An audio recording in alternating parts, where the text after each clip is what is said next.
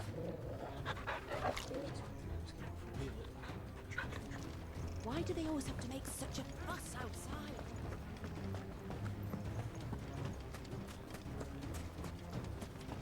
I think we'd better shut up. What's Lubor raving about now?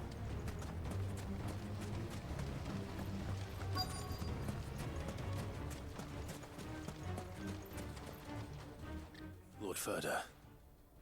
Sid, what's wrong? I went to warn Conrad and Natalie about the Akashic, but they wouldn't listen. They've convinced themselves that nothing Lubor says can be trusted. The bloody fools. Which means the town guard can't be counted on for support. But I can.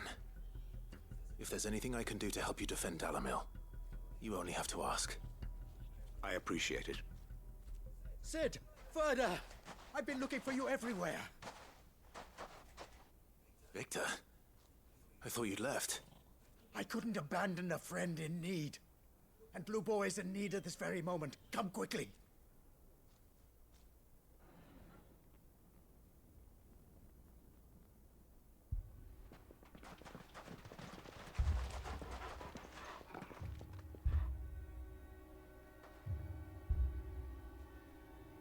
You have to believe me! The Akashic are coming!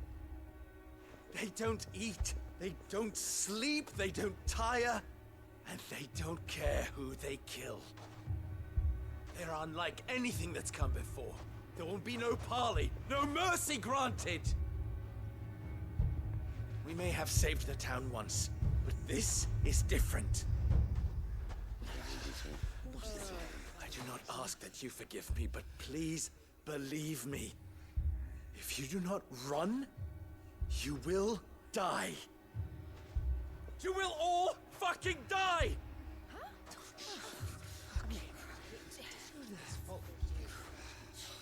You'd like that, wouldn't you, bearer? Yeah, with us out of the way, your kind will be free to claim Dalamil for yourselves. You should run! Run, bearer! Yeah, run! Far, far away! Run! Just go, Bearer! Yeah. Yeah. Yes! Go! Come on, then. Go on, go! Just go. Lubor. Wait. Someone's coming. Stop! You're hurting him!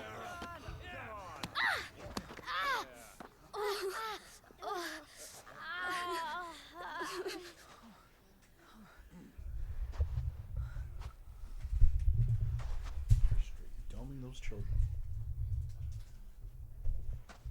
What did Lubor ever do to you?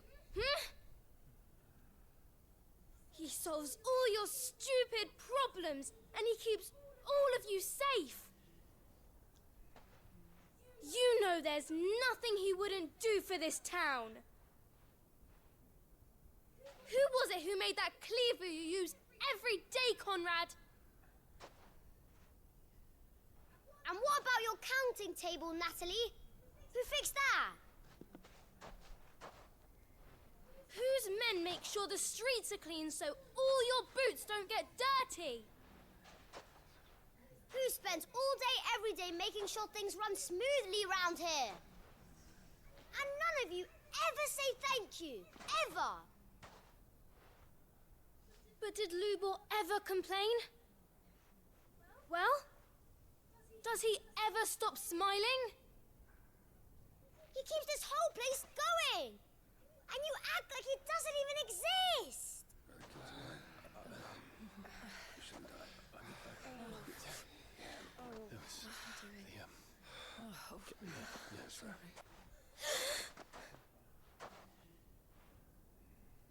Lubor, we have heard enough. Wait! We will not run. The town guard will not abandon the very place it is sworn to protect. And I will not give up for lost the stores that we labored so hard to fill.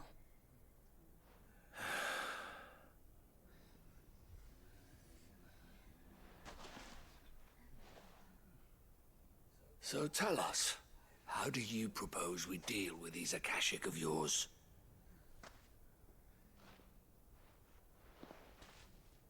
We won't run, but we will fight. All right, then.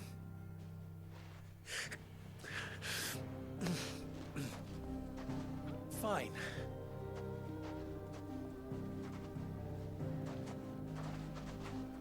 Gather round if you don't want to die.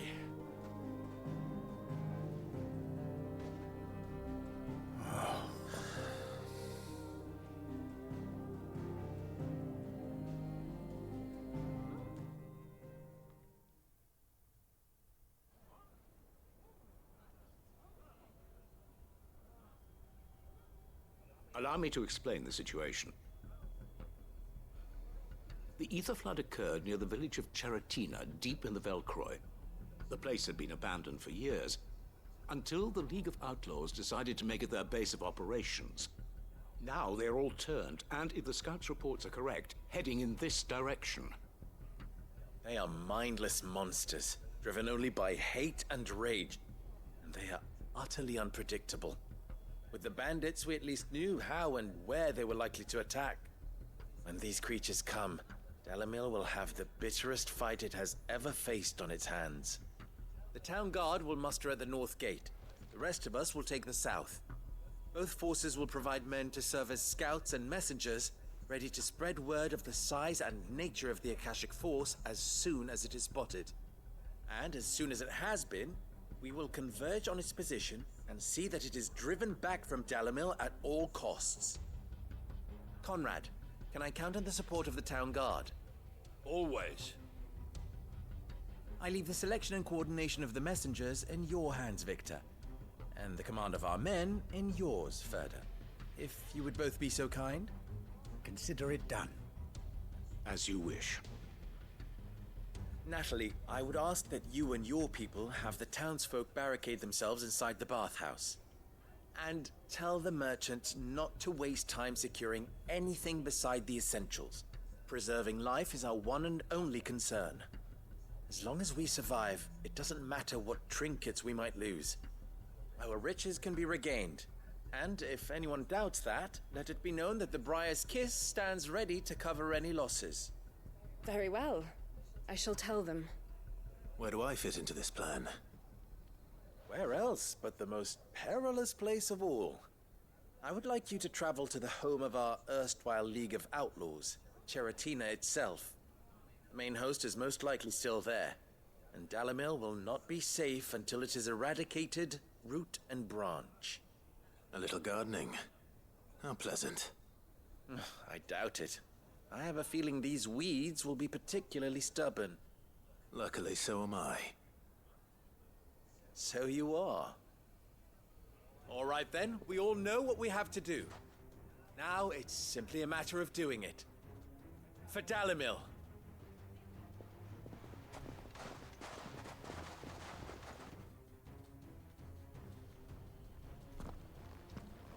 Looks like everyone's ready. I'd better not keep them waiting.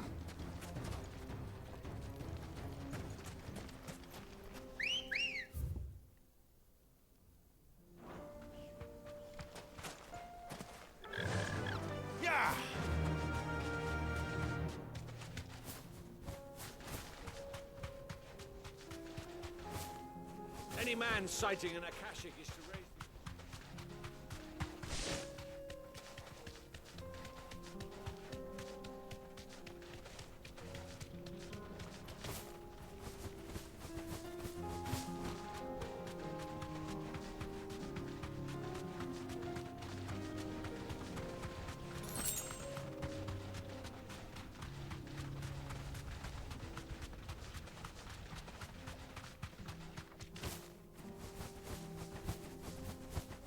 There it is. The flood. But what's waiting for us inside?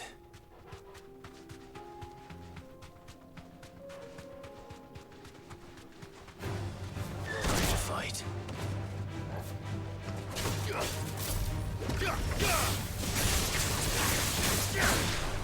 Stay down!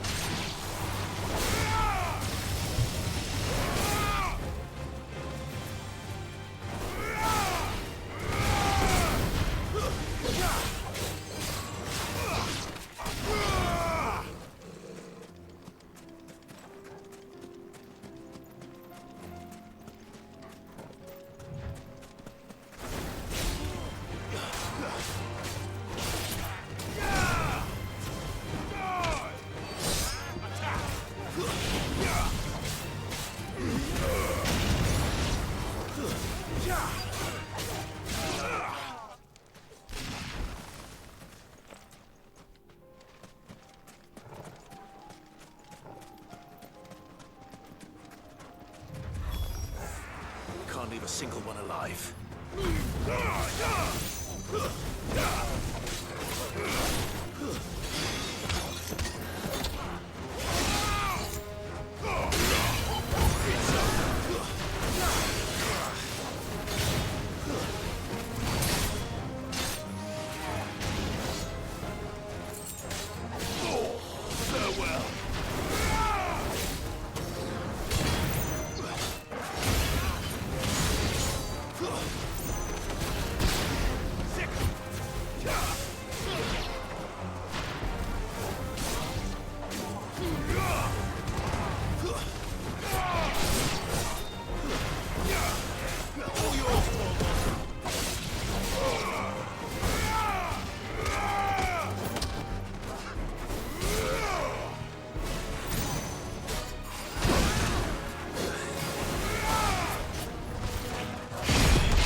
The League is disbanded.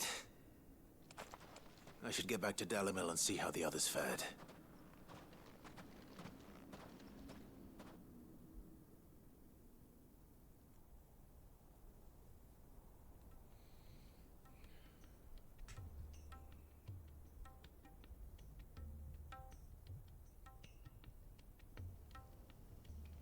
All the Akashic we were able to find have been dealt with. Seems that might be the last of them. Last of them here, perhaps.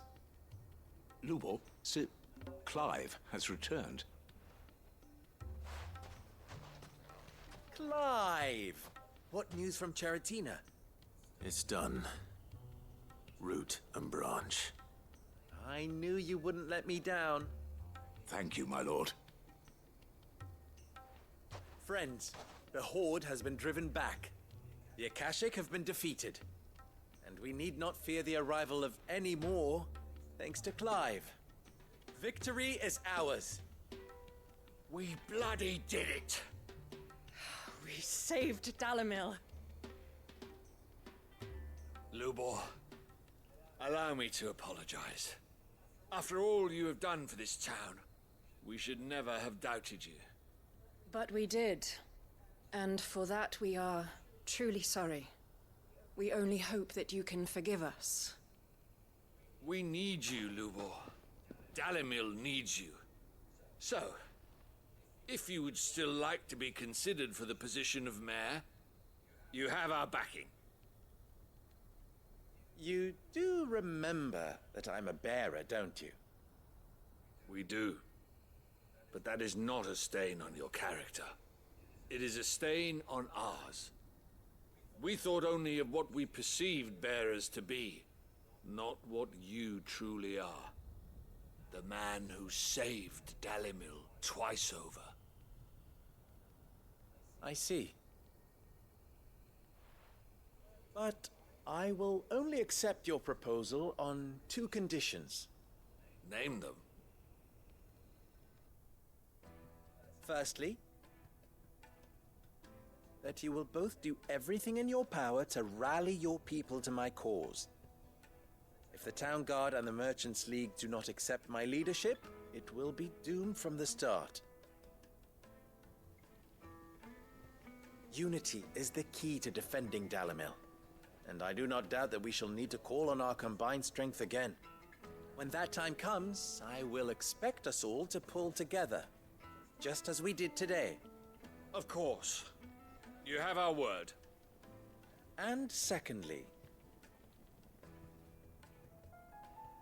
you will accept that if I am to lead you, the mistreatment of bearers must end here in Dalimil. Any bearer within our walls shall be afforded the same rights as any other citizen. They will not be judged by what they are, but who they are. As we failed to do, and came so close to losing everything. We agree to your conditions. And we have only one in return. That you continue to work for the good of Dalimil, as you always have. Condition accepted.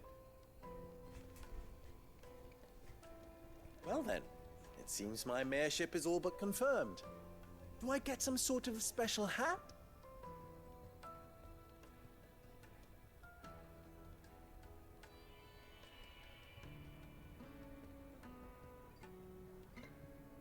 How fickle fate can be.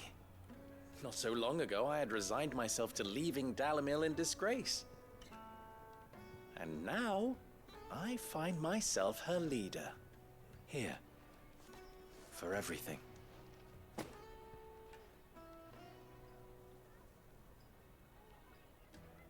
Lubo, about the children. Fear not, you are of course relieved of your responsibility.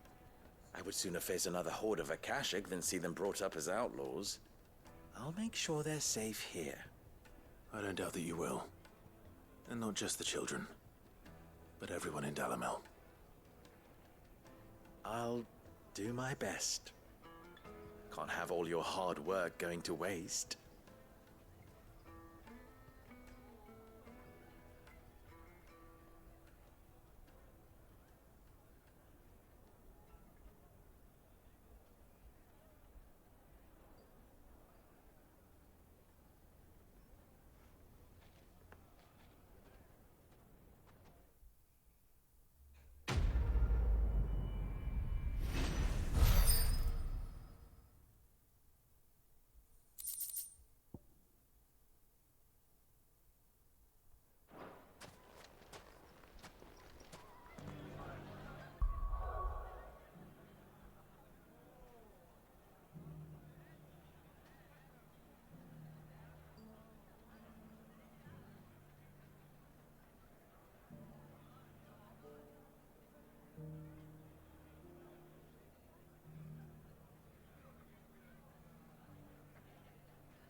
Side stories here?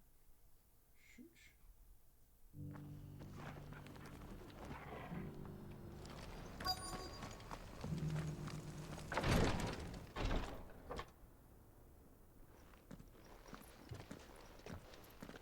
Your Grace, my lord, I trust your journey was not overly onerous.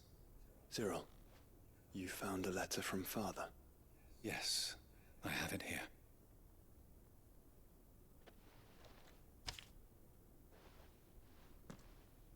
If you would do us the honor, my lord.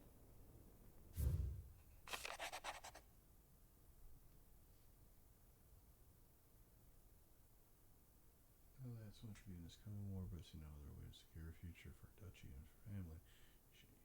Yet even should we succeed in subduing the savages and winning back Drake's breath, the threat of the blight still looms. All with Zoria striving as one might we ask to overcome it.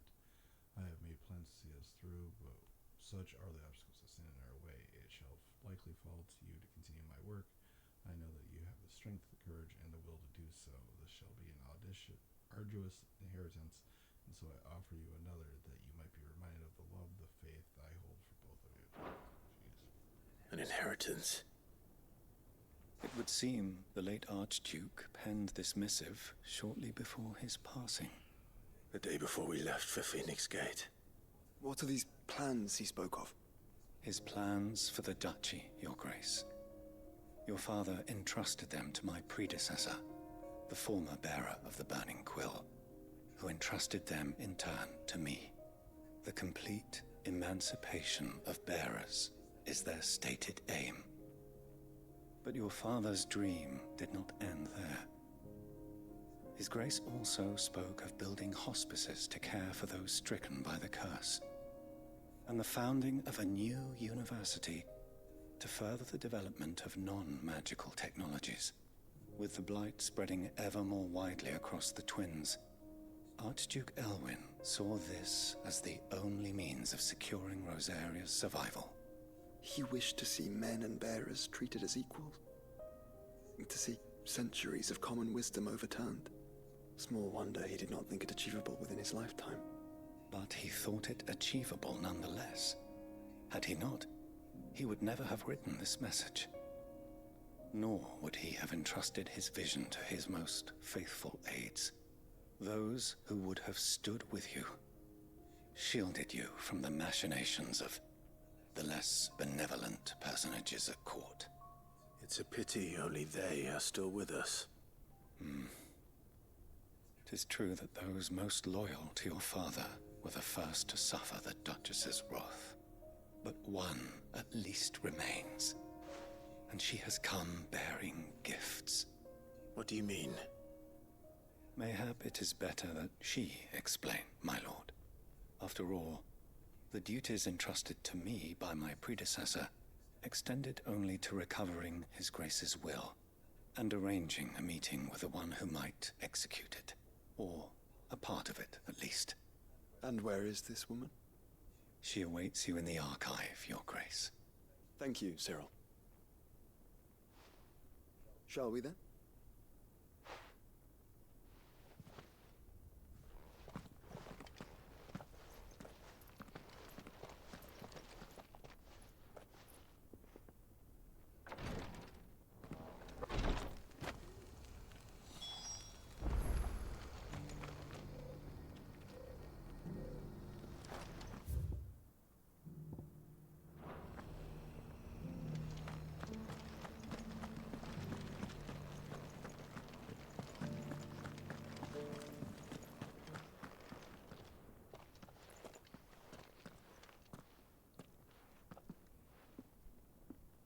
My lord, Your Grace.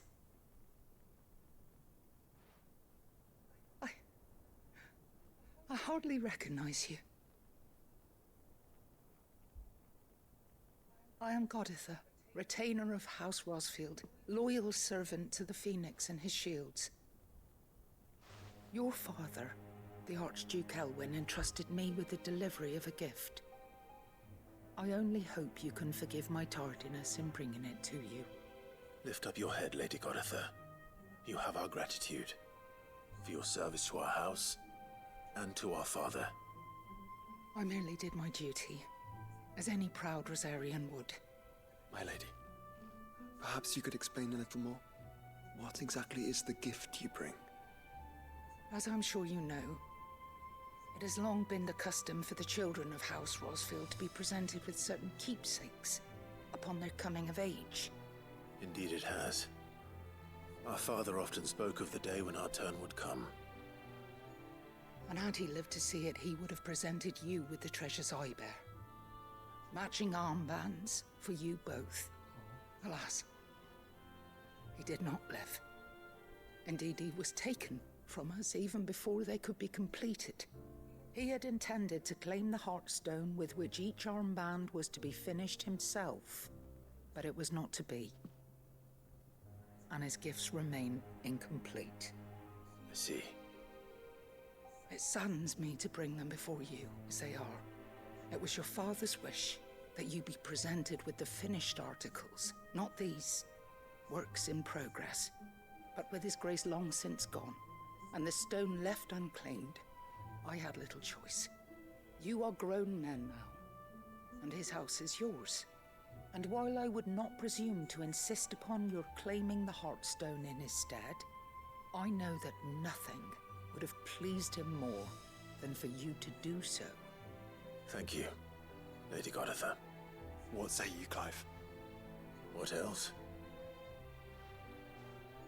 Of course, my lady. May our father's will be done. Oh, I am much obliged. Do you know where we might find this Heartstone, my lady? I do. Though it may be a matter of a good deal more than simply happening upon it. It is found in the bellies of elder griffins, you see. We do at least know where to find one. A certain specimen has made its nest in Titan's Wake, not far from here. A certain specimen? You are most perceptive, Your Grace. In answer to your unspoken question, yes. In fact, this is the very same beast your father meant to slay. I have been tracking its movements since you were but a boy. Were you to slay it in his stead, as men of House Rosfield, it would surely make your father proud. What say you, Joshua? What else?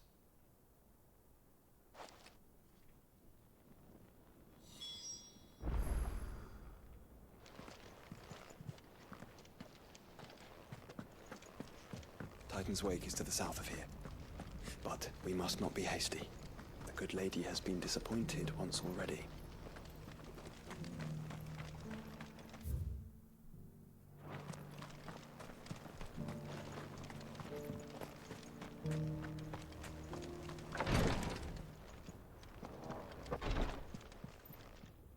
Lord Marquis, if you have a moment. What is it, Cyril? One of our brethren lately journeyed across the strait in order to pursue a new avenue of inquiry in our ongoing investigation.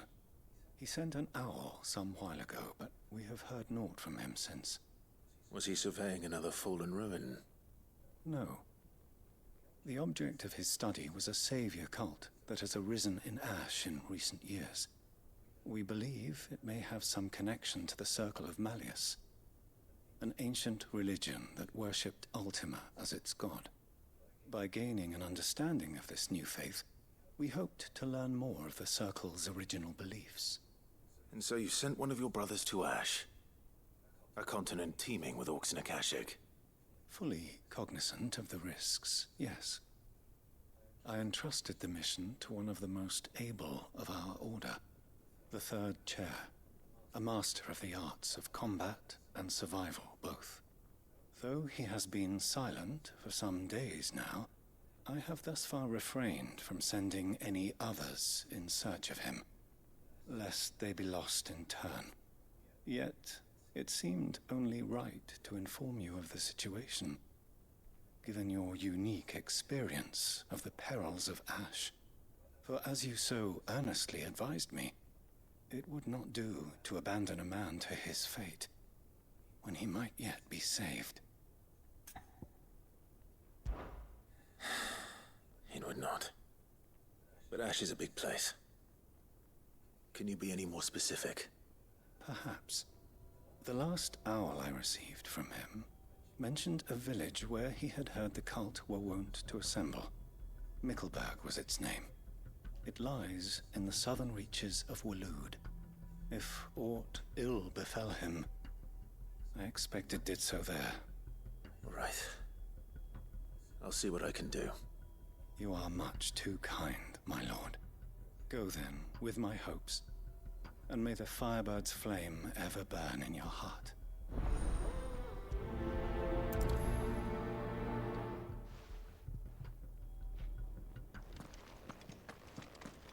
this new faith really is an offshoot of the Circle of Malleus, then.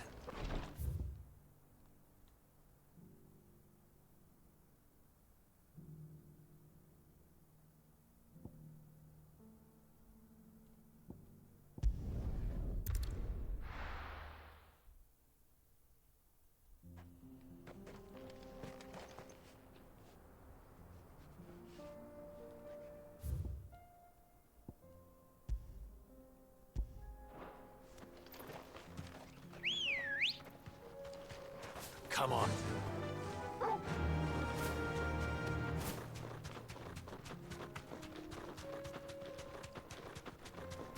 Eyes peeled, Joshua.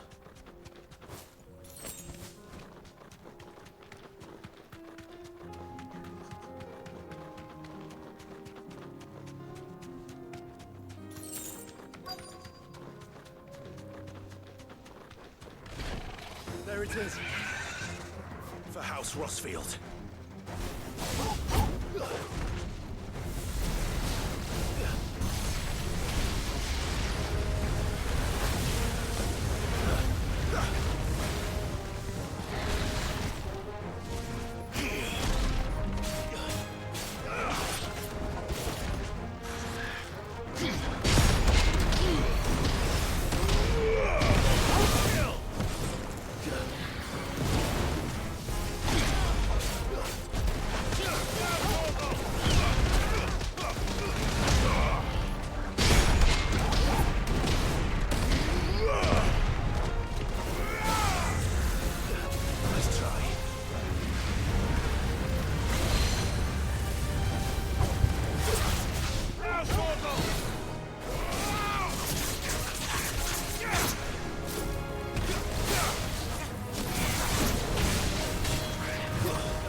Is this the Heartstone? I expect Lady Goditha will know.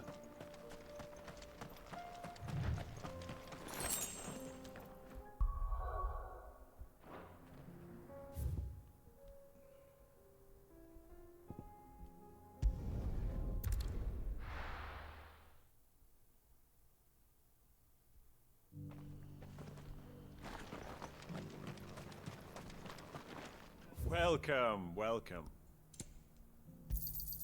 Anything else? Of course. Go safely.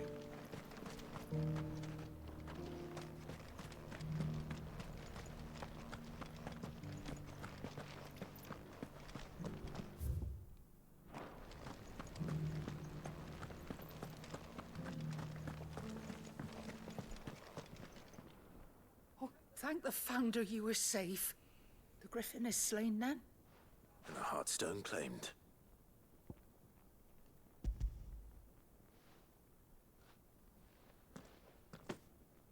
Yes. This radiant luster, like frozen flame. It is just as your father described it. Thank you, my lord. Your Grace. Your father would be so proud. Lady Goditha, the lapidary is ready. Thank you, Cyril. I will be with him shortly. If you would excuse me, I shall have the stone cut and set forthwith.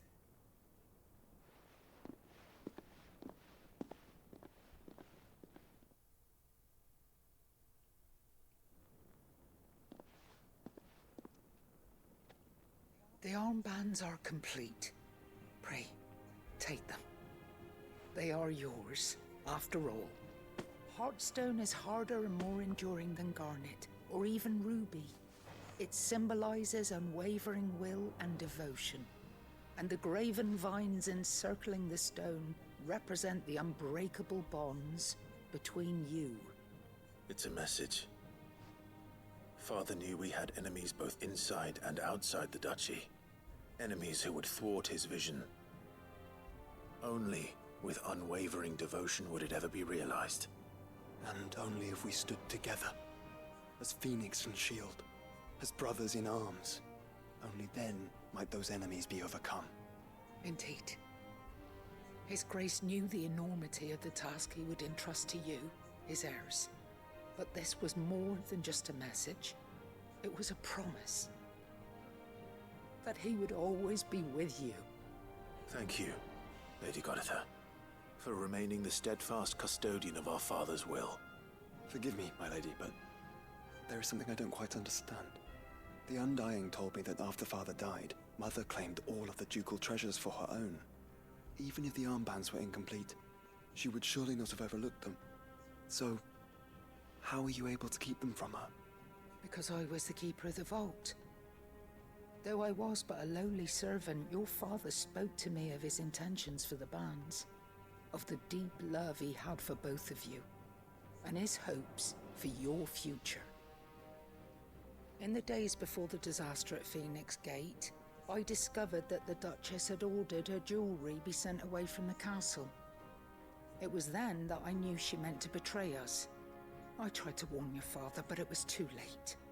When word of the fire reached Rosalith, I knew my time was short. So I took up the armbands and I fled into the night.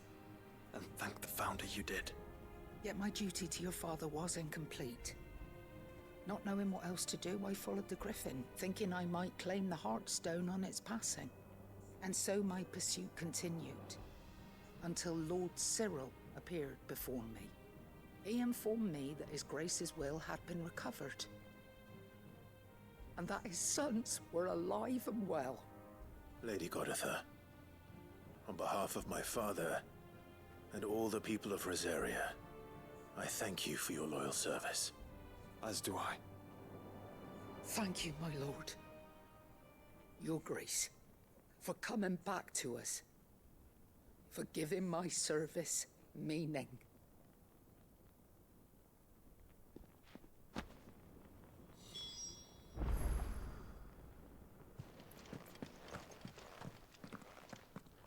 The bands suit you well. It must be gratifying to finally receive the inheritance that was denied you for so long. It is. And we thank you for the part you played, Cyril. If you would permit me to play my part a little longer, might I suggest that you make your way to your father's memorial atop Hawk's Cry Cliff? Let him see that you have received his blessing, and that his vision lives on in you. I suppose it would be churlish not to. What do you say, Clive? Shall we pay Father a visit? I think we should. I was hoping to be able to offer him my thanks before we left for Origin.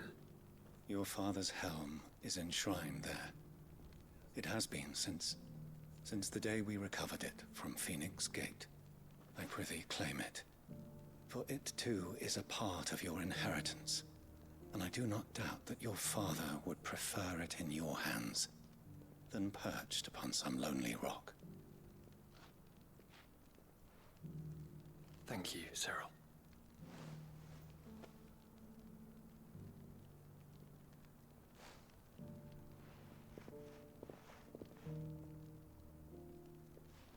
Come on, Clive. He's waiting.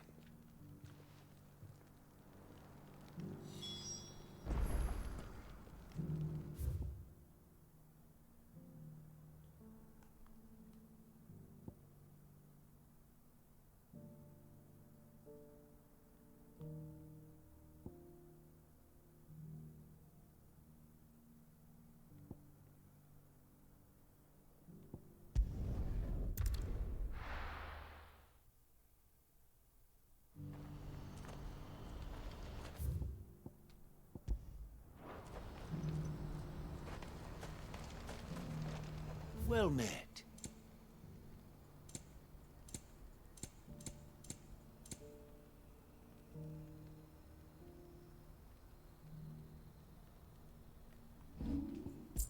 You're welcome anytime.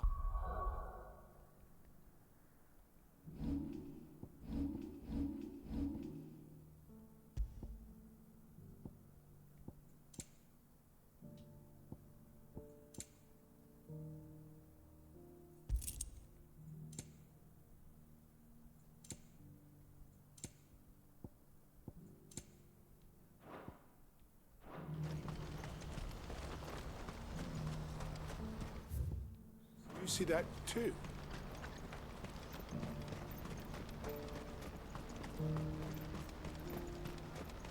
Papa? What is it? Oh, please. I'm scared.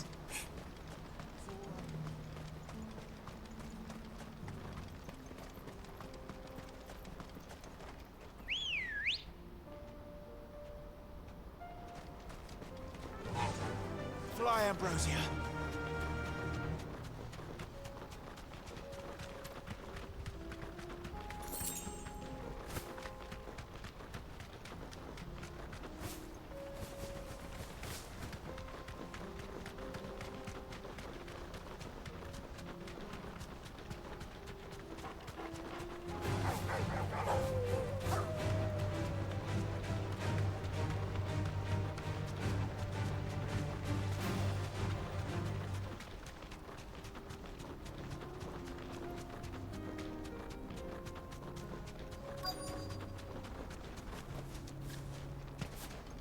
Can't be Rutherford, can it?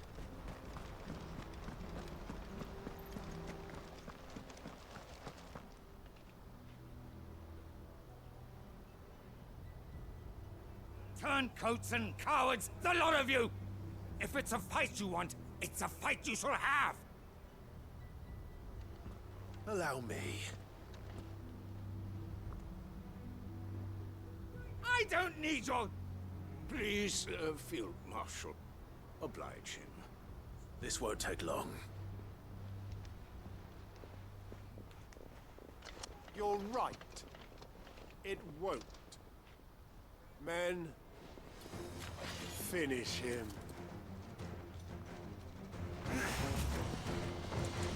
Get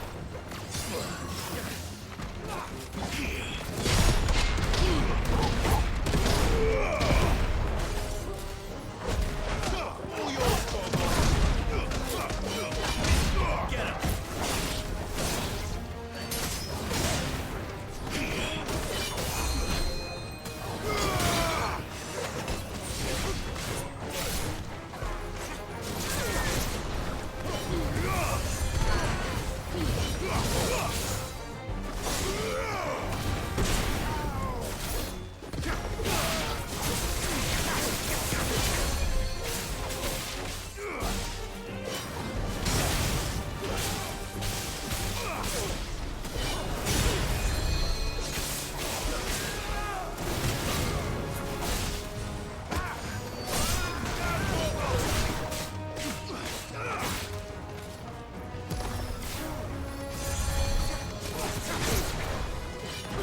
little longer than I'd have liked.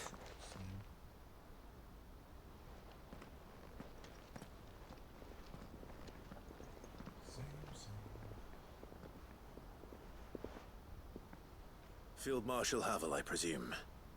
Are either of you injured? No, my lord. You arrived just as our escort turned on us. Fucking traitors. I'd heard reports of soldiers in the outlying regions abandoning the oaths they swore. But I hadn't thought the corruption had reached so close to the heart of the Republic. It's a fucking disgrace. Your interfering old bastard of an uncle tried to warn me, of course. My lord Marquis. Or is Sid the Outlaw more to your liking? Call me what you want. It doesn't change who I am, or the urgency of the message I bring. My uncle has a plan to right the realm, and he needs your help to see it through. Before I agree to anything, I'd have you answer one question. What do you stand to gain from all this? I won't deny that I might benefit from further chaos. But I seek a new beginning for all of us. And while the choices I've made may not always have been the right ones, I know I made them for the right reasons. For so long, so many of us have been told how we could live, how we could die, when it should have been our decision all along. Now we have a chance to put things right. But in order to take it, we must stand together, even if it be beside those with whom we don't see eye to eye.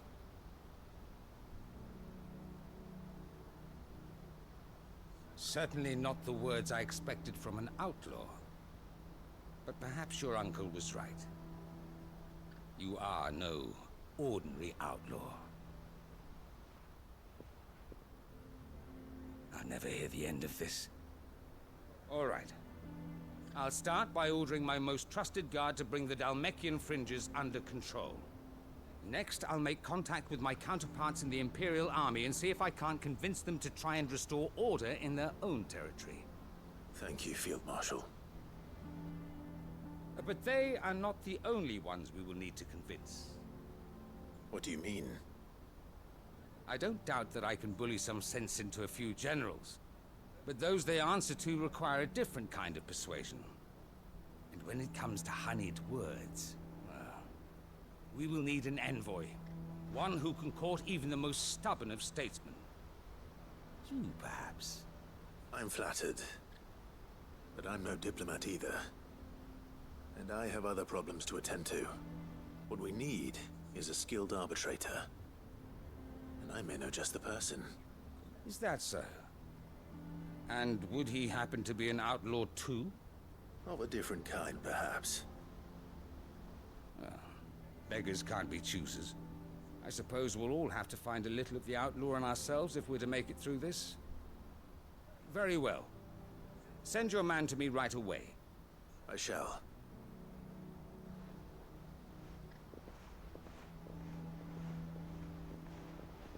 My Lord Marquis. Your Lord Uncle bade me escort the Field Marshal to his manor in Port Isolde. And I will see that my associate joins you there. Very good, my lord.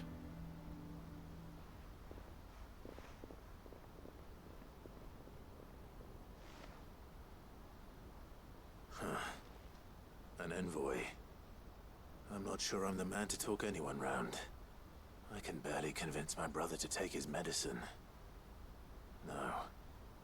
This is a job for someone with experience. Someone like Quentin. I hope I can convince him at least.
Quinton, I have a proposal for you.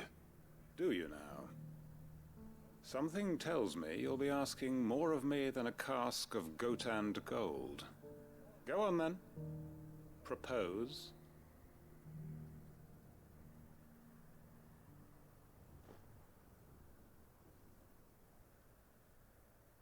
You'd have me convince the chiefs and chamberlains of the realm that they should simply swallow their pride and do the one thing that has proved impossible for thousands of years.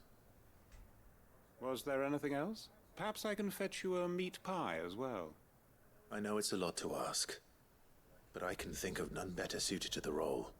And you'd have me give up what little I have left to do it. I told you, Clive.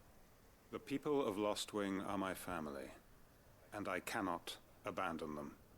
You'll have to find someone else. I'm sorry to hear that. So am I. And why might that be? What he's asking. How's it any different to what you've done so far? They want you to speak for those who can't speak for themselves. That's what you do best.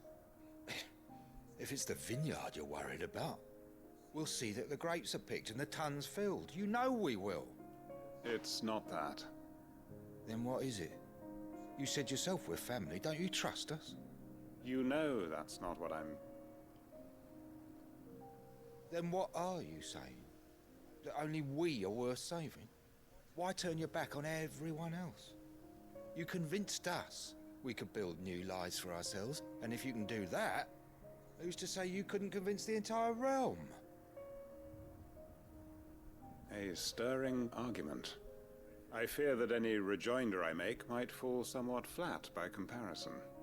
So you'll join us? Where do you need me? Field Marshal Havel will want to speak with you in person. He's currently in Port Isolde. I can arrange for a party of Cursebreakers to accompany you there. That would be very much appreciated. I hear the roads are far from safe these days. Hopefully not for long. My uncle will want to know that his plan is taking shape.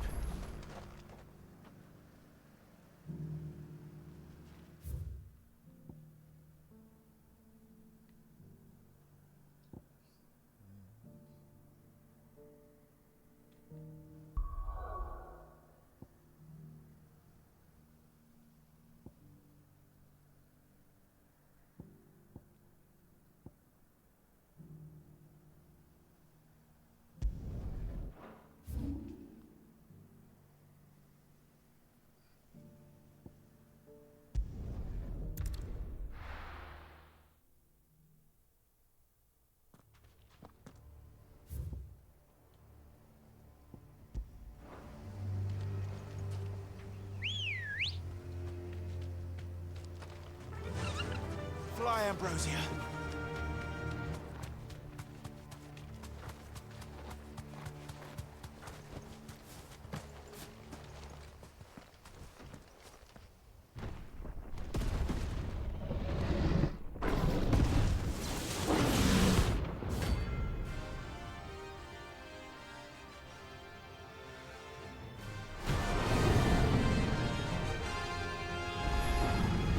Another of the Royalists' guard dogs.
match for you, eh, Torgal?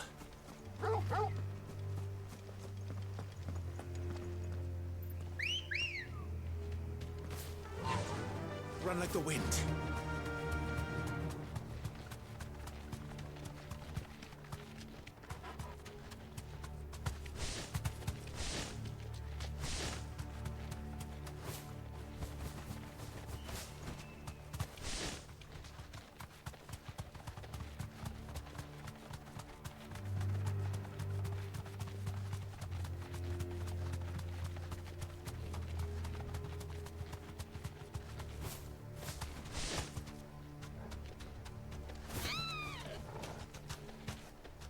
Be safe.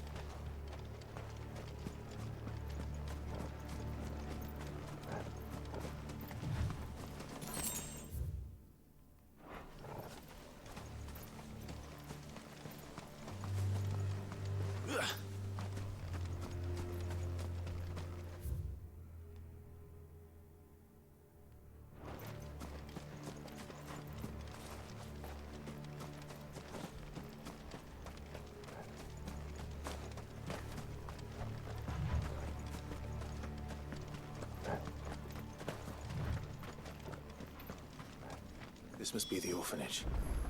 Hopefully the registry's still here.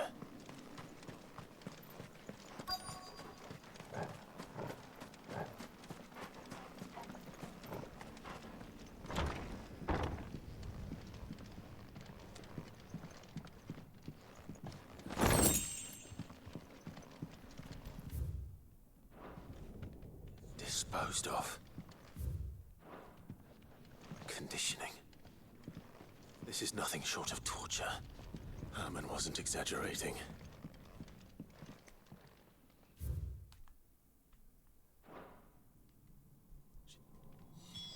This reads like a suicide note. Did the director go through with his plan? There's only one way to find out.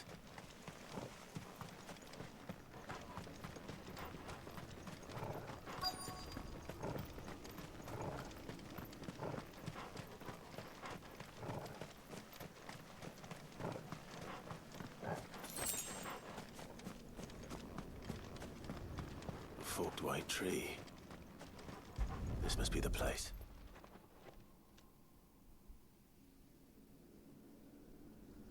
Could he really be buried here? There's something hidden among the roots. Let's see.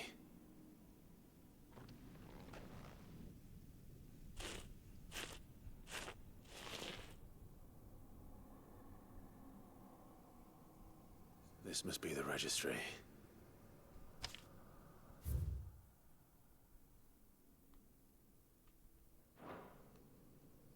So many names.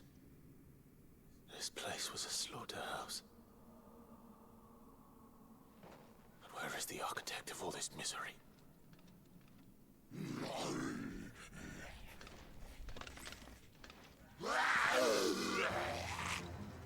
It was only a matter of time, I suppose.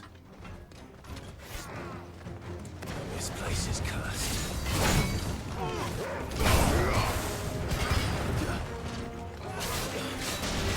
Waken wind!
Come on.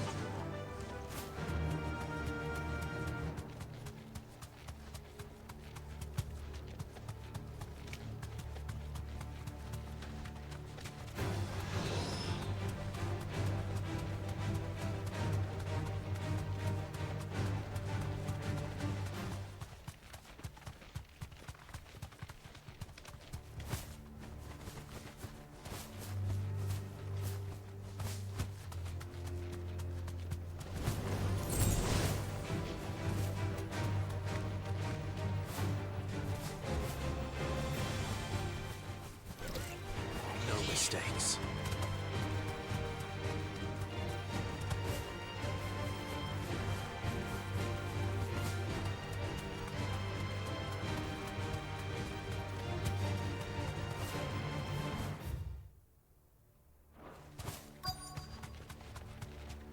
The entire village looks abandoned. Now, which house would a bookworm live in?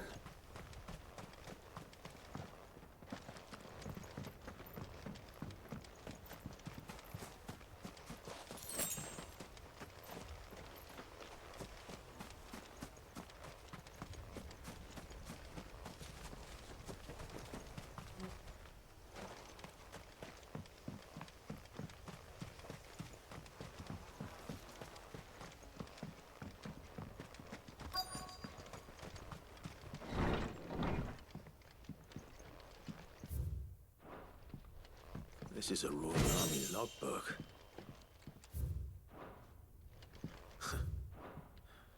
His interests were certainly varied.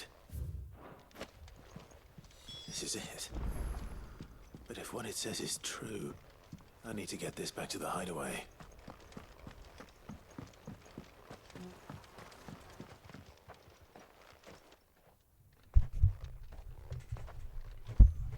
Leaving so soon, stranger?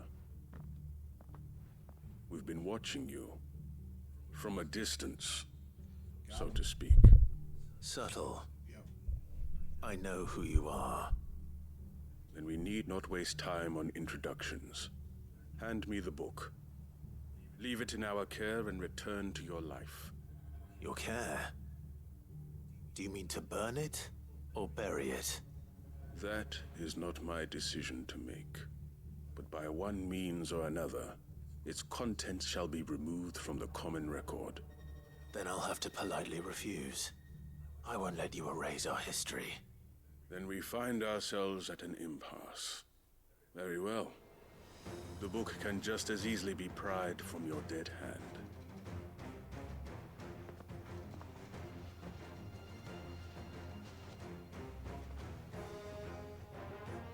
Let's see, shall we?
Feels real good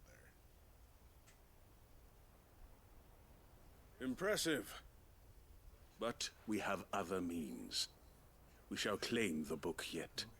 Why do you want it so badly anyway? It lays out in no uncertain terms the vanity and avarice of mankind. It tells the shameful history of the persecution and oppression of a gifted few by a giftless many. Would you say that this interpretation was correct? I don't know. You don't know. Your sword may be sharp, but your wits are dull. So let me answer for you. There is no correct interpretation of history. That a series of events took place may be proved beyond a doubt. But there can be no single, immutable explanation as to why they came to pass.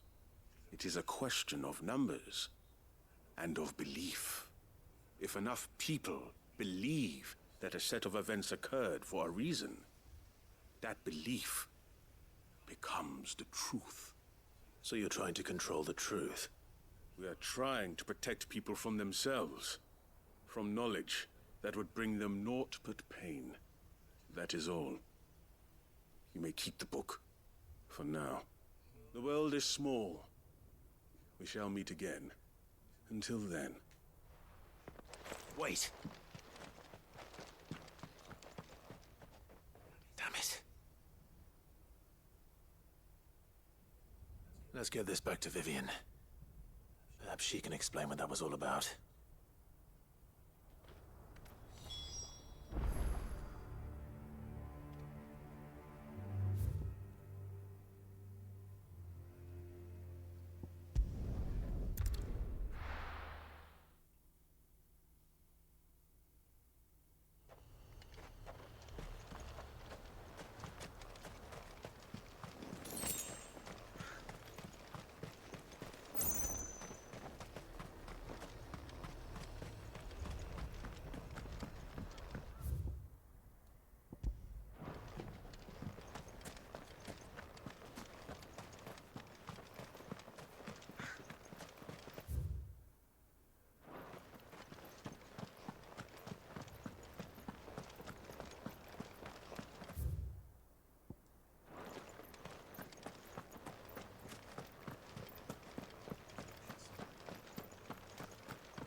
Fly, Ambrosia.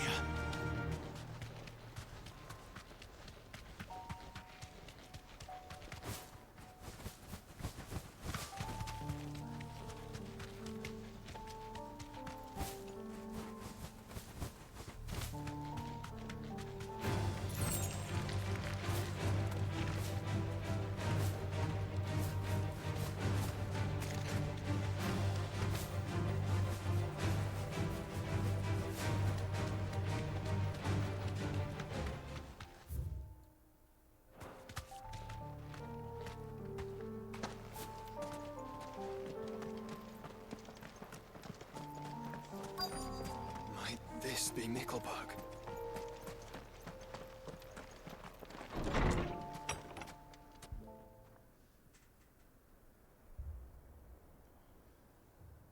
In-game sound, side quests, introducing you. These people aren't turned. And the village seems safe enough at least.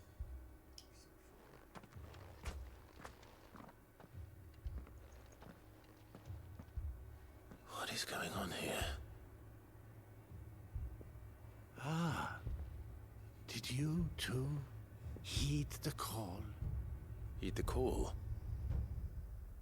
No, I came here looking for someone. To be honest, I wasn't sure I'd find him here. Let alone all of you. Is that so? What are you doing here? Is this where you live? It is my home. The others, they heeded the call. You keep saying that. What do you mean? They came here to perform the rite, just as King Barnabas instructed. This village is their altar, where they shall cast their souls upon the gentle waters and give themselves to the Lord. Give themselves? Oh, Lord, cleanse us of our sins. Let us be reborn in your loving arms. Free us from the torment of this mortal realm. They want to be saved. Forgive me, but did another foreigner like me come here? He was probably wearing a cowl. You mean the traveler from Stone? Yes. He's staying at my house, toward the rear of the village. Thank you. If you don't mind, I'll go and greet him. They seek the same salvation Barnabas did. At least the third chair still lives. Let's go and find him.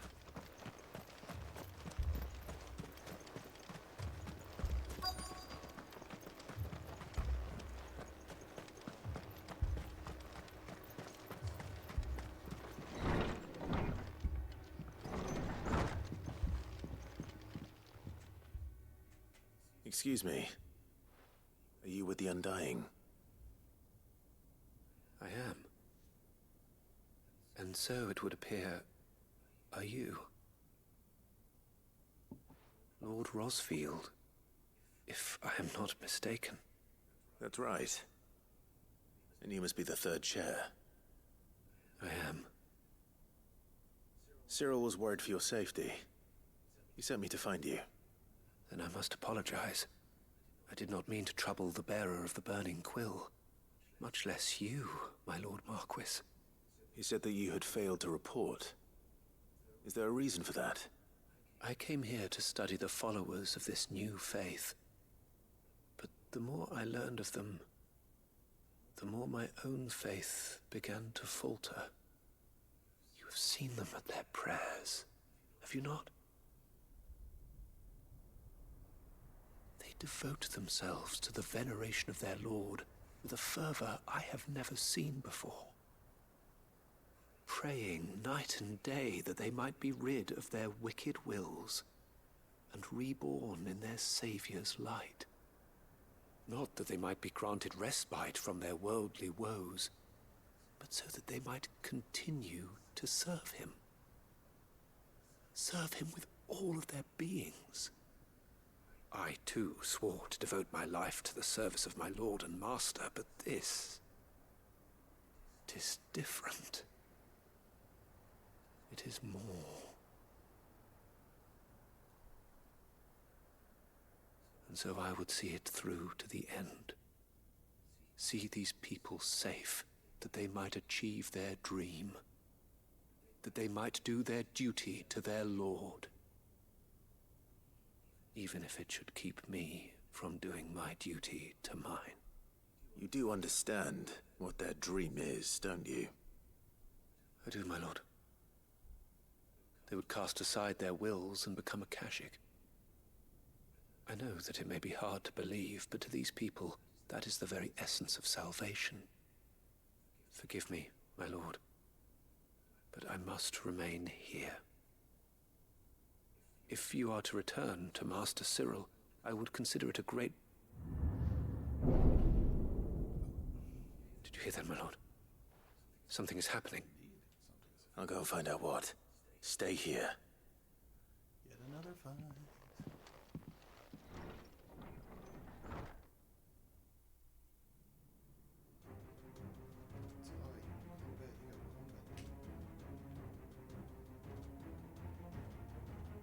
Beneath the flood.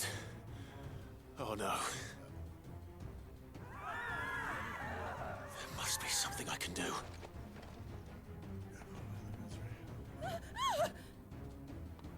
Echoes as well. Found her. Ready, brother? Ready.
We meet again.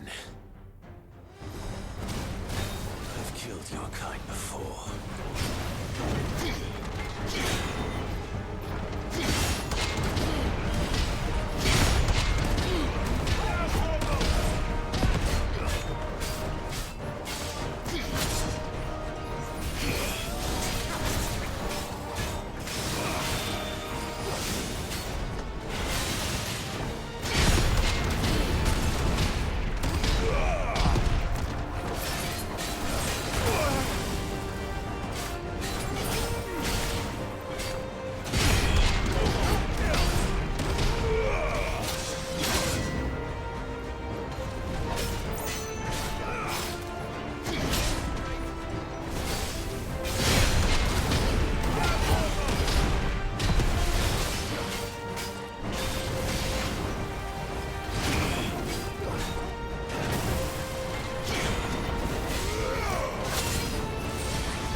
Damn it!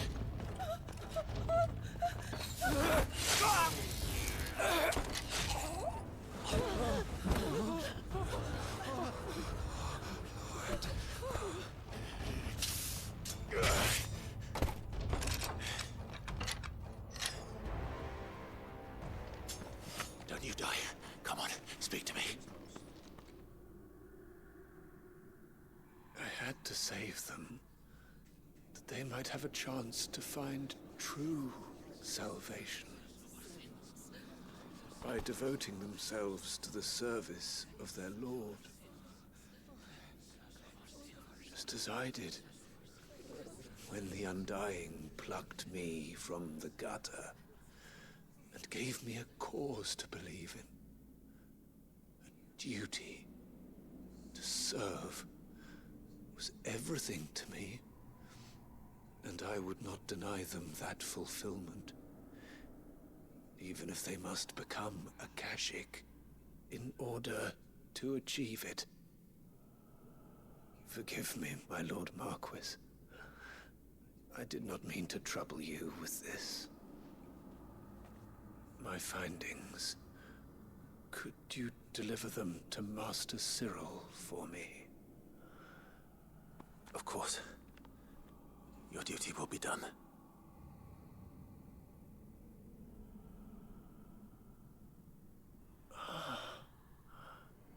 Look, my lord. They are saved.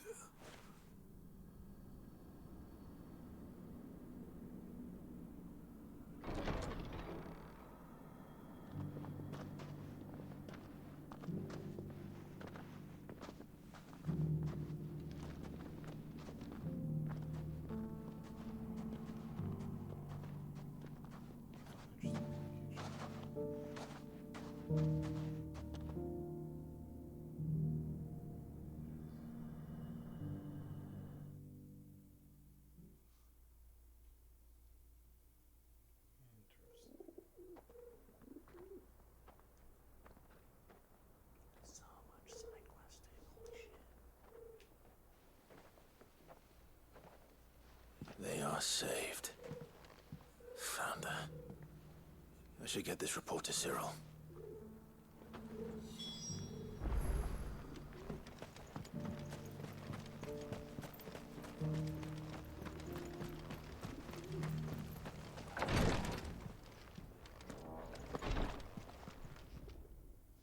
My Lord Marquis, welcome back. I am glad to see you hale and whole. I met with your third chair, Cyril. He bade me deliver his findings to you.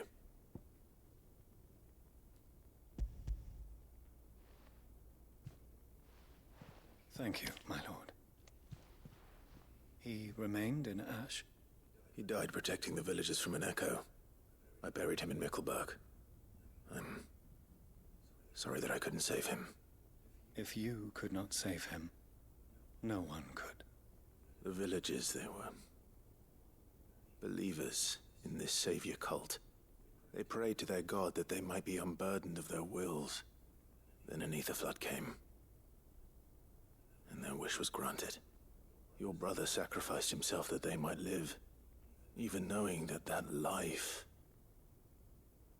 was death by another name. Then he perished defending liberty. A hero's end. For the right to choose how one dies is no less sacred than the right to choose how one lives. Sid would agree. He wanted to build a world where people could die on their own terms. A noble ambition. To die for one's cause is the most perfect expression of one's faith. It matters not how misguided others might judge one's decision to be. Only that the decision is one's own. We live according to the teachings of our order. We believe in them, we protect them, and yes, we die for them. For better or worse, that is our creed.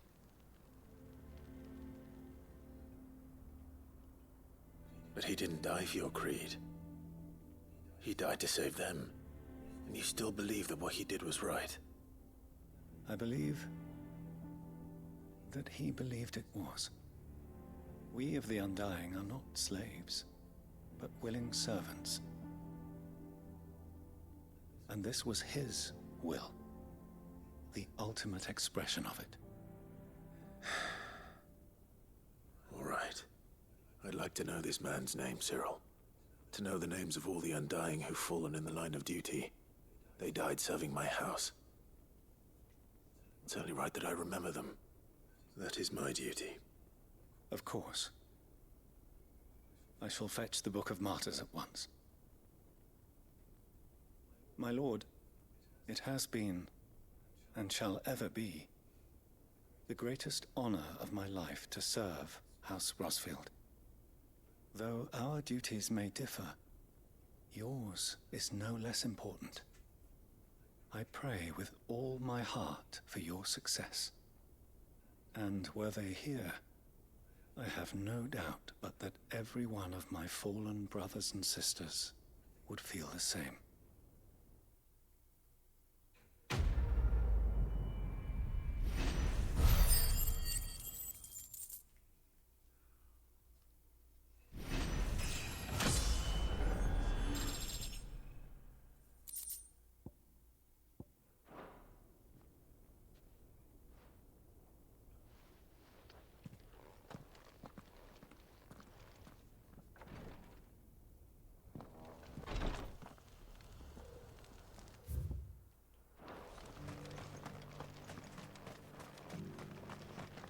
Here, take a look at my wares. A fine choice. Anything else? A fine choice.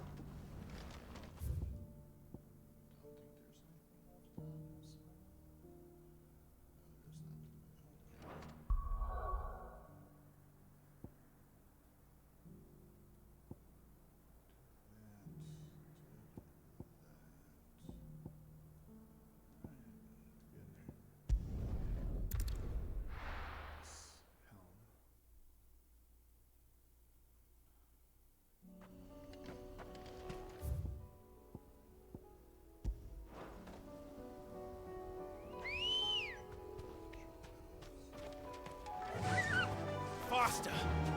Unwavering will and an unbreakable bond. Do you really think we're strong enough? Save the world? Of course. We'll overcome Father's political enemies. Of that I'm less certain. Especially knowing what we know now. What Mother was truly capable of. But perhaps these bands would have helped. Knowing he was with us would have made all the difference.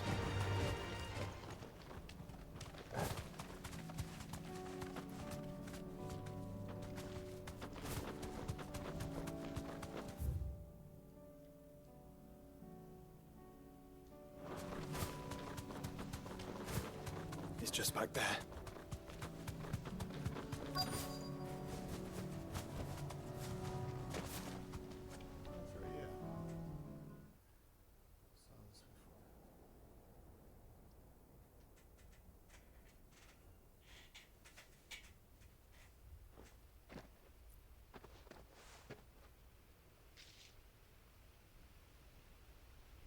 Father always fought for what he believed was right.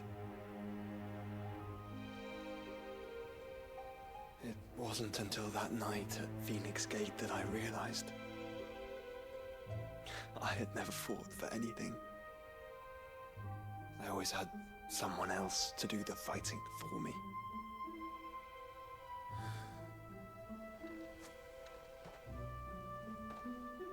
No matter how fate conspired against him, he never lost heart, never looked back, never stopped fighting.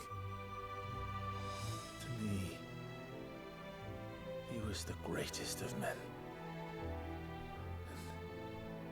And I've been trying to live up to his ideals ever since.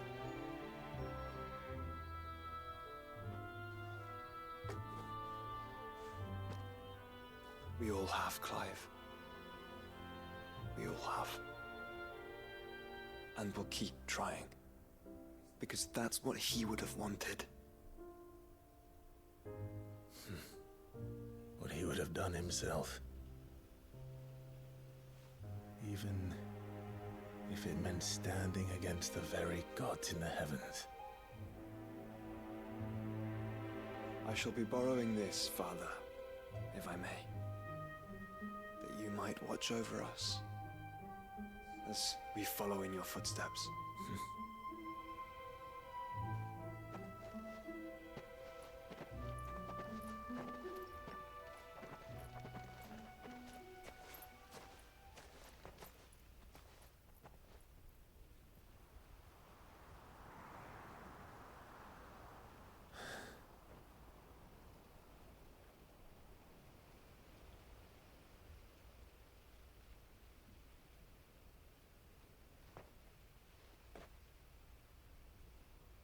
won't lay you down.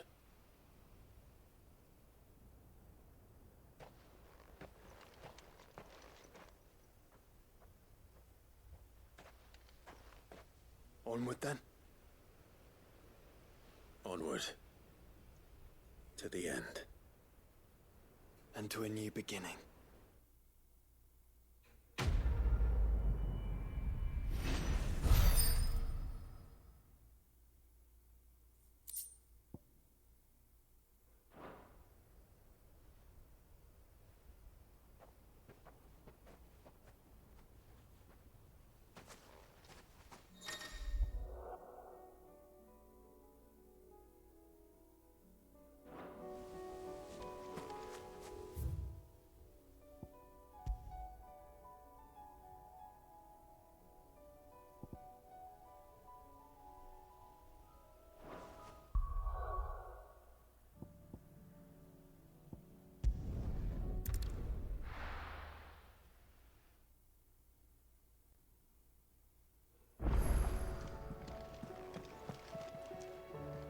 Uncle, I bring good news.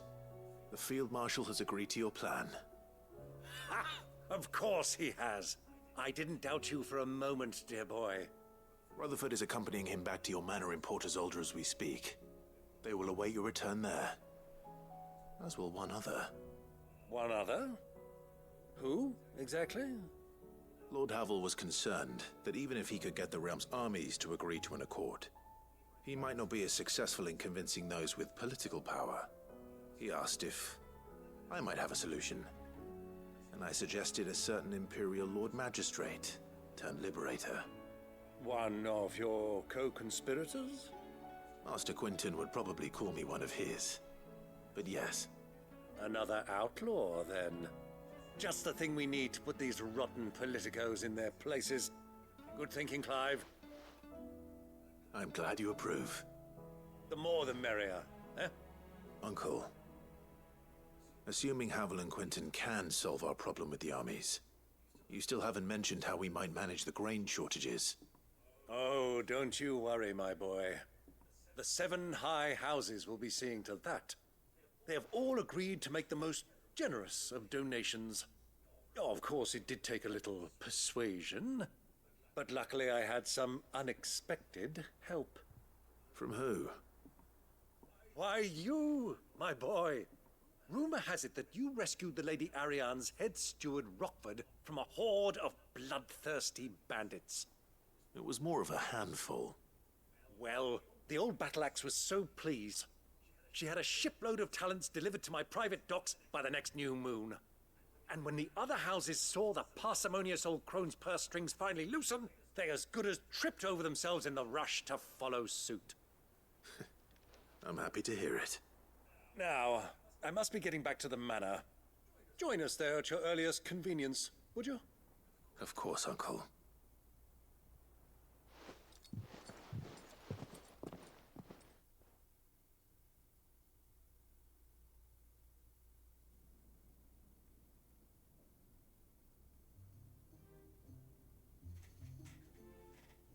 And how, pray tell, will we get that grain to the capital if the roads are still overrun with Akashic?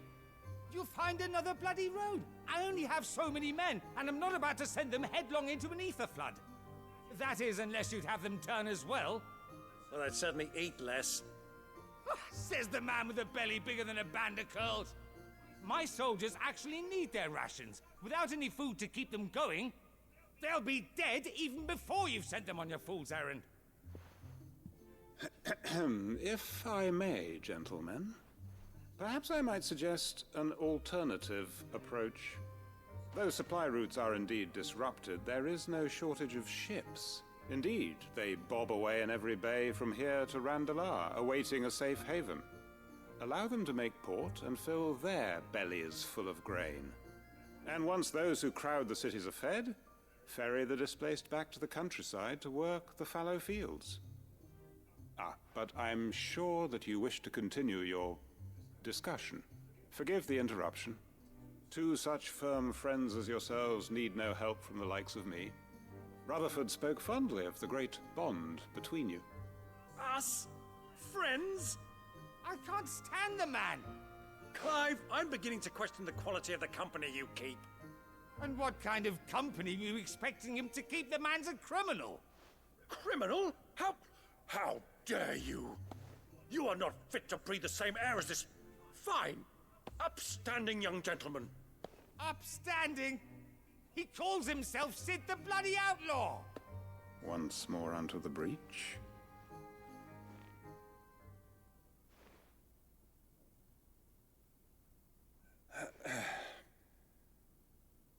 Shall we begin again? What we seek here is not to create a new nation, nor to claim the thrones of those that already exist. We wish simply to bring stability to the realm that mankind might weather the current storm.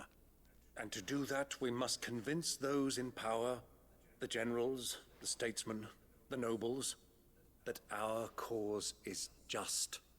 There will be disagreements, yes, and I imagine some resistance, much resistance. But we cannot let that deter us. If we show them the path, show them that we walk it ourselves, then I am confident they will follow. The fate of the world lies in my nephew's hands, but the well-being of her people lies in ours. And we must not squander the chance that Clive has given us. Uncle Byron, Now, with that settled, let's move on to the signing of the Accord. For what great moment in history hasn't been accompanied by a little ceremony?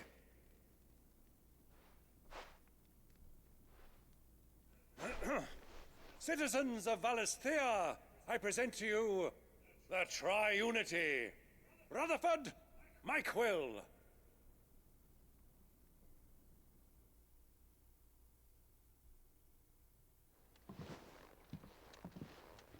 Well, my boy, the stage is set. That it is. This is the role you were born for. Now I ask only that you trust in the talents of your supporting cast. We shall play our parts to the best of our abilities, that you might have the opportunity to shine. The realm needs its Sir Crandall. And there is no better Crandall than you, Clive. I want you to keep this signed accord as proof of our faith in you. I will. Thank you, Uncle.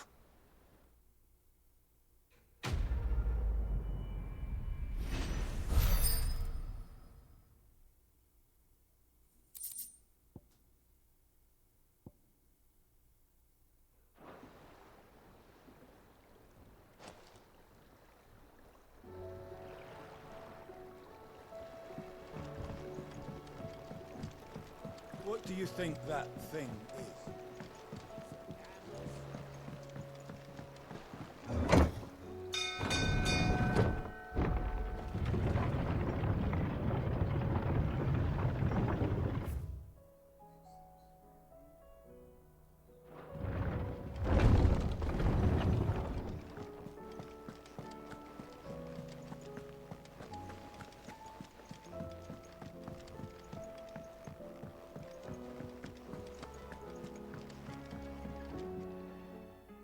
Vivian.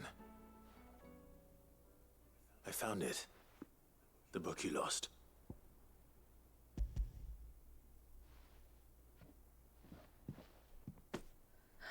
You found it. Thank you, Clive. Even though I asked this of you, I was not entirely sure it would be possible. I feared the executors had seized every copy. I met with one of these executors, and I convinced him to let me keep it. He told me something. That the truth is just a matter of collective belief. And that if enough people believe a lie, that lie becomes the truth. It does. But it also means that the truth is not immutable. That it can be changed. Provided that those who wish to change it can convince enough people that their perspective is the correct one. As the sad history of the Bearers proves. You said that the book inspired you to become a scholar. It did. Or its author, rather.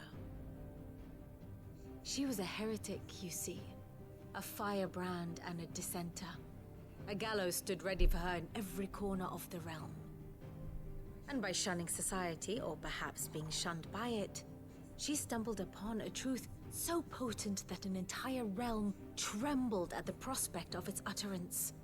I, too, have always felt somehow set apart from the world of men. A stranger to my own species. She taught me that my solitude was not a curse, but a gift. And that, though my journey to the truth might be a lonely one, what I found at my destination would be more than worth the cost. Do you still feel that way? That you're not one of us? Honestly, I'm not entirely sure anymore. Since coming to the hideaway, I find my thinking somewhat clouded. Perhaps the result of studying mankind from a rather closer perspective than I had intended. But the more I study, the more I find value in this perspective. In looking not from the outside, but from within. So if you'll permit me, I'd like to continue my work here. Remember, Clive, when enough people believe, belief begets truth. Give the men and women of this benighted world the gift of truth. Make them believe in you, as I do. I'll try, Vivian. I'll try.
I hear that you traveled to Ash, Sid.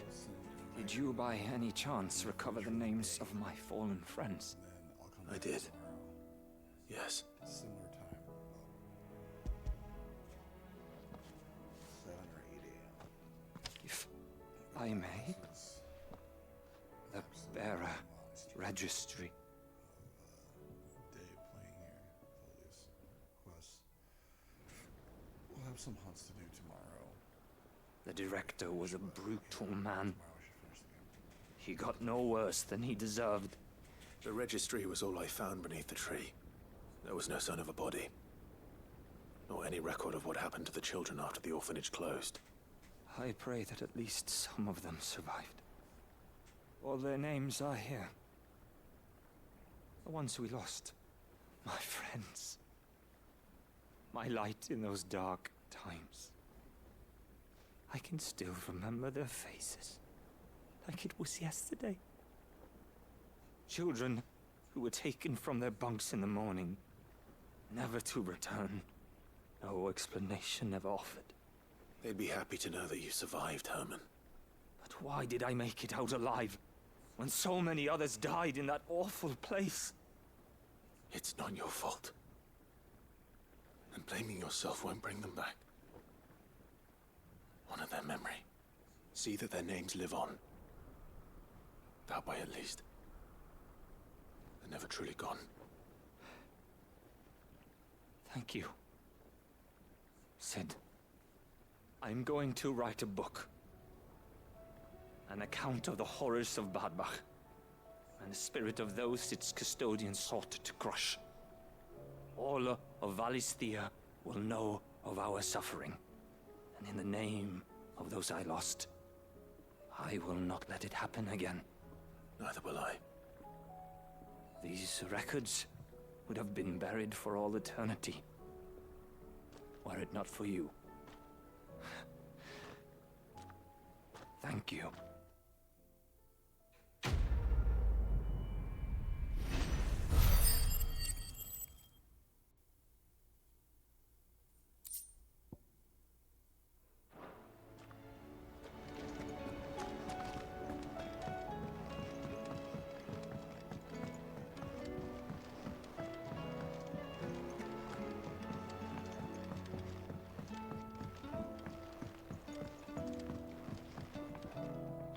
Mid, tell me this is all you need.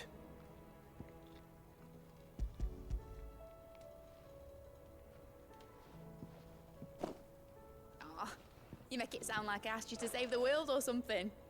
Tell me this is all you need. It's most of what I need.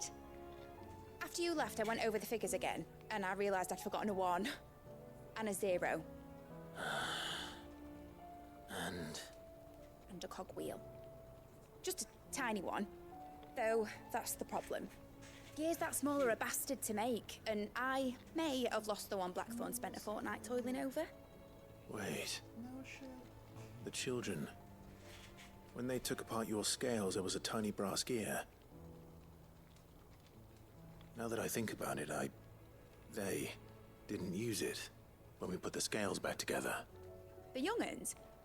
But why would the... You know what? I don't want to know. I'll keep working on the model. You go and find that cog.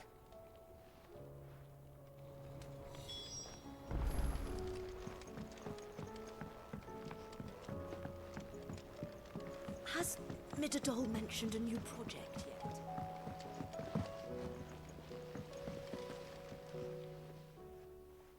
Sid! Is Mid still hiding from us? She wasn't hiding. She's fine. She's just busy working on her next project. A new invention? What is it? What is it? Is it an airship? I bet it's an airship! Do you think she'll let us help? That just so happens to be why I'm here. She needs something special, something only you three can provide. A brass gear. A tiny one. One that might fit on, say, a set of scales. Oh, the one you forgot! We remember! We saved it, just in case. It's in the bag of bits. Since your lesson, we've been disassembling, then reassembling everything we can find. All the pieces that are left over, we keep under our beds, just in case. That's good to know. Look! I found it!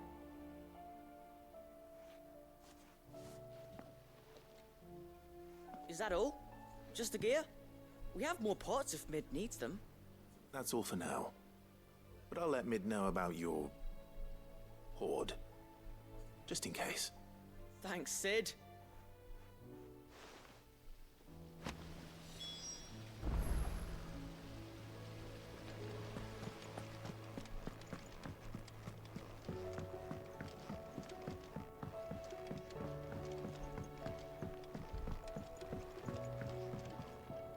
Well, did they have it?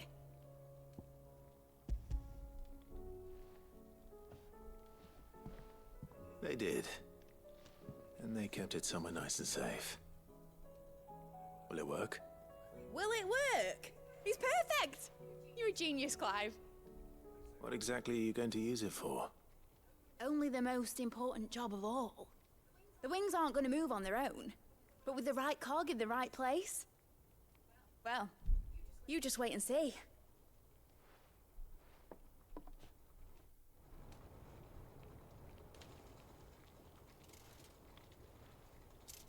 That should do it.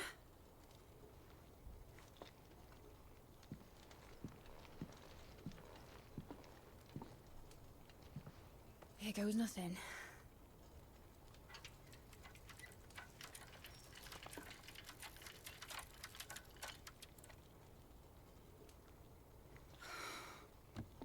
Titan's tits. It wasn't supposed to fly, was it? Of course it was supposed to fly. Wouldn't be much of an airship if it didn't. Honestly, these bloody engines are driving me mad. I was so sure this would be the day she soared. The Mithril engine was made to make dreams come true. But maybe this is one dream the world's better off without. Show folk how to take flying. It won't be long till they're raining death down on each other. People will lose their homes, children, their mums and their dads. Like I lost mine. I'm sorry. So am I, Clive. So am I. Sorry that I have to choose. Do I follow my head, or do I follow my heart?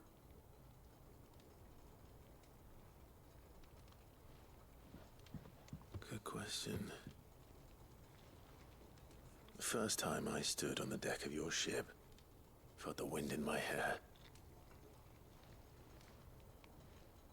It was like I was flying. But imagine how it would feel to actually do it. My dad always said there were two ways of living life. Chasing a dream or shuffling to your grave. And he were right. Right about a lot of things.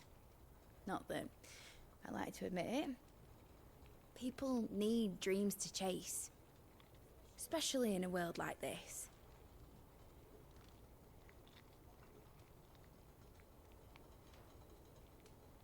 Right. When this is over, I'm gonna take all my Mithril engines to Zemeckis and sling them over the edge. I won't have my dream end up turning into someone else's nightmare. But all that hard work... All that hard work will not be used for war, Jamie. But it ain't like it'll be gone. Tell me, Clive, have you ever been on a treasure hunt? Not since Joshua and I were boys. Why do you ask? Because I'm gonna bury the engine schematics and leave behind a little riddle telling people where to find them. A really hard one, so that only the most dedicated dreamers will ever be able to work it out.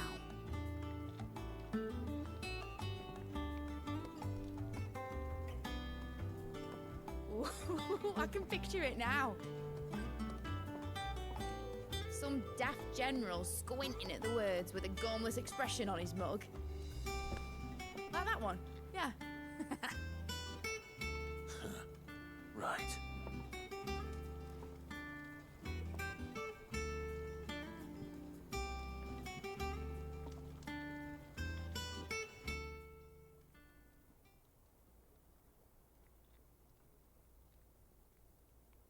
Of course, if I'm putting this engine at the end of a treasure hunt, I'll still need to make it a treasure worth hunting for.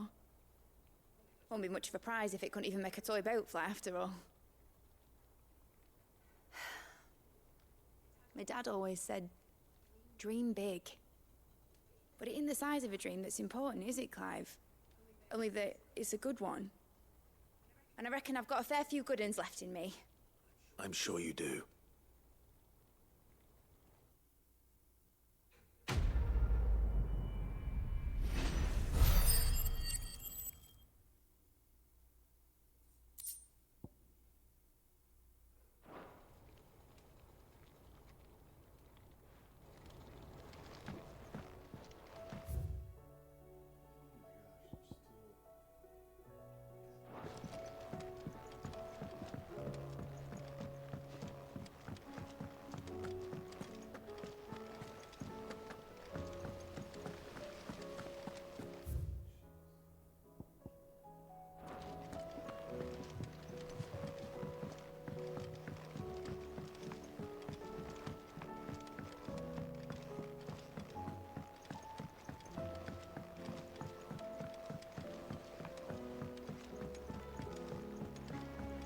Say what you will, Lady Karen has seen herself.